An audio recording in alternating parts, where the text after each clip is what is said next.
इन election की जो तारीख लिखी जाएगी वो इतनी अच्छी तारीख नहीं होगी, और हमें नहीं मालूम इस इलेक्शन से क्या सूरत हाल होगी और उससे क्या नतीजा। देखिए, इसको बड़े मुख्तलिफ अंदाज से देखने की ज़रूरत है, इतना सिंपल ये गेम नहीं है। डॉक्टर हसन अस्करी साहब, जो पीटीआई के सपोर्टर्स हैं, उनके वर्कर्स हैं, उनका मोराल आप इसके बाद अच्छा होता देख रहे हैं? क्योंकि एक मुकाबले की फ़िज़ा बन गई है।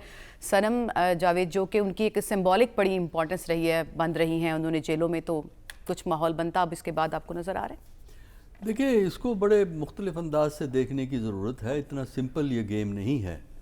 क्योंकि जो सारे जो इलेक्शन के सिलसिले में बुनियादी फ़ैसले हुए हुए हैं, और जो कुछ भी इसमें से रंग निकलना है उसका हमें अंदाज़ा है, लेकिन ये ज़रूर है कि इससे थोड़ी सी जो हौसला अफजाई होती है, लेकिन इसके साथ साथ ये भी गौर करने की बात है कि क्या मसला है कि सुप्रीम कोर्ट फैसला करता है। यानी इलेक्शन कमीशन को ये गौर करना चाहिए ना कि उन्होंने एक पार्टी को टारगेट किया है और वो जाके सुप्रीम कोर्ट से परमिशन लेते हैं, तो ये भी तो गौर करने वाली बात है, ये भी तो एक इलेक्शन का पहलू है। इन्हीं बातों से एक इम्प्रेशन पैदा होता है, और पाकिस्तान और पॉलिटिक्स के अंदर परसेप्शंस या इम्प्रेशंस जो हैं बाज़ दफ़ा रियलिटी से ज़्यादा स्ट्रॉन्ग होते हैं, उसका इम्पेक्ट ज़्यादा होता है। तो इसलिए मेरा ख्याल है कि ये लोग जो इलेक्शन करवा रहे हैं वो इस बात पे गौर करें कि परवेज़ इलाही साहब को भी इजाज़त मिली है और ये 3 कैंडिडेट्स इनको भी इजाज़त मिली है, और इस तरह क्या वजह है कि ये ऐसा हो रहा है।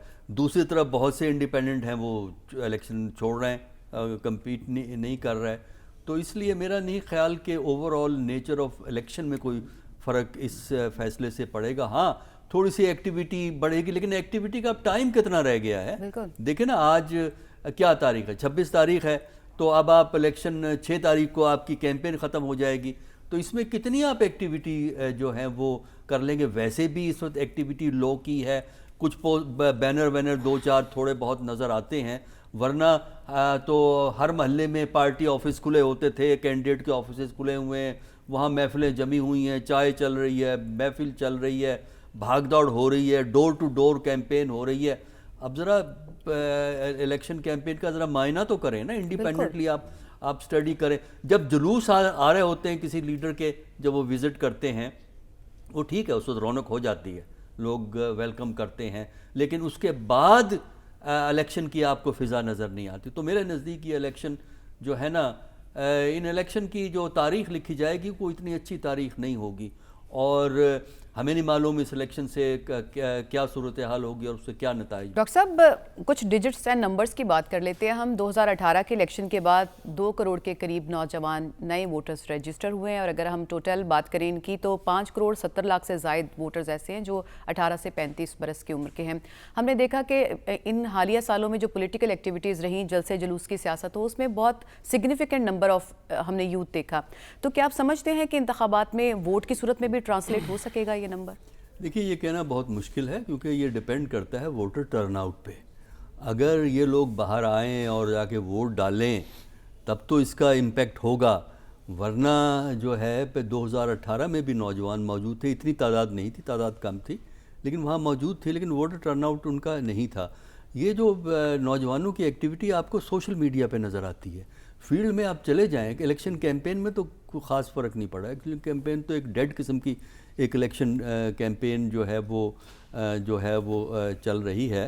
तो अगर तो ये नौजवान बाहर आ गए और उन्होंने अपनी मर्ज़ी से वोट दे दिया, तब इसका हमें इम्पेक्ट नज़र आएगा। इसीलिए तमाम पॉलिटिकल पार्टीज़ इनको फोकस कर रही हैं इनके ऊपर, कि इनको मोबिलाइज़ करने के लिए इनसे वादे किए जा रहे हैं, और कहा जा रहा है कि इनके लिए नौकरियां मुहैया की जाएंगी। उसकी वजह यही है कि वो चाहते ये हैं कि ये लोग आएँ और वोट दें, तब उससे काम होगा। और एक बात ये कहनी ज़रूरी है, सेक्शन 144 की काफ़ी बात हो गई है। देखिए, असले की नुमाइश को रोकने के लिए सेक्शन 144 की कोई ज़रूरत नहीं है। वजह यह है कि यही बात असले का इस्तेमाल, असले की जो शो करना जो है, ये जो कोड ऑफ कंडक्ट है उसके अंदर मौजूद है, और कोड ऑफ कंडक्ट की बुनियाद पे पुलिस एक्शन लेती है और लोग एक्टिविस्ट को गिरफ्तार करती है। 2018 में अच्छे खासे लोग गिरफ्तार हुए, ठीक है, बाद में वो छोड़ दिए गए, लेकिन ये है कि कोड ऑफ कंडक्ट में ये चीज़ें मौजूद हैं सारी की सारी, उसके ज़रिए आप वो चीज़ें इन्फोर्स कर सकते हैं। ये तो वैसे ही इंतज़ामिया के इख्तियारात बढ़ाने के लिए सेक्शन 144 लगाया गया, इसको इस्तेमाल करें या ना करें वो दूसरी बात है, लेकिन ये कि है कि कानूनी तौर पर इंतज़ामिया के इख्तियारात बढ़ जाते हैं, वरना यही काम इंतज़ामिया कोड ऑफ कंडक्ट के ज़रिए जो है वो कर सकती है। तो देखिए यही तो चीज़ देखने वाली है, जो मैंने एक बात पहले कही थी कि पॉलिटिक्स में परसेप्शन, पॉलिटिक्स में ये कि किसी अमल को लोग किस तरह देखते हैं, जिसमें पाकिस्तानी वोटर भी है, पाकिस्तान का आम आदमी भी है, पार्टियां भी हैं और गैर मुल्की नुमाइंदे भी हैं, इंटरनेशनल फोकस भी इलेक्शन पे होता है, वो इसको किस तरह देखते हैं।